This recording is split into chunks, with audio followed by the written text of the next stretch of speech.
લક્ષ્ય ન્યૂઝ, એક નજર, એક લક્ષ્ય।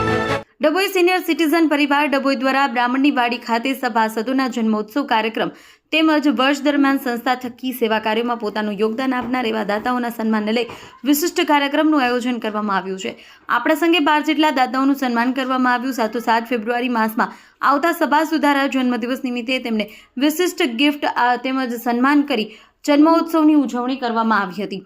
ડભોઈ નગર સિટીઝન ખાતે પરિવાર દ્વારા દર માસની જેમ આ માટે પણ ફેબ્રુઆરી માસમાં આવતા સભાસદના જન્મોત્સવની ઉજવણી કરવામાં આવી।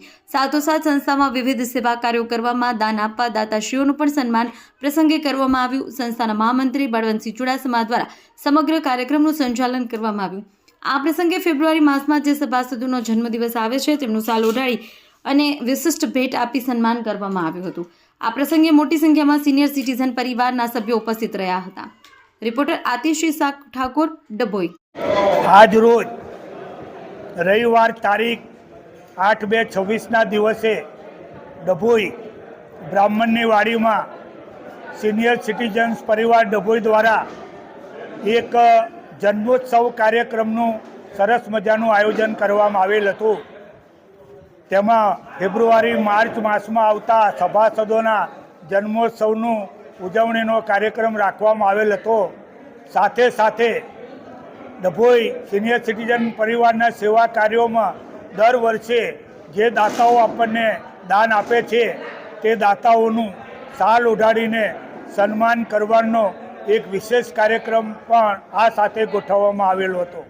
અતિથિ વિશેષ તરીકે ડભોઈ ઉમા હોસ્પિટલના સંચાલક ડૉક્ટર જગદીશભાઈ શાહ સાહેબને બોલાવી અને સિનિયર સિટીઝનો અંગે આપણે એમના આરોગ્ય ક્ષેત્રે આપણે માર્ગદર્શન લીધેલું અને એમની હોસ્પિટલની સેવાઓ વિશેની આપણે બધી માહિતી લીધેલી અને ભવ્ય મજાનો સરસ કાર્યક્રમ આપણે કરેલ અને કાર્યક્રમના અંતે પ્રીતિ ભોજન રાખવામાં આવેલ હતું।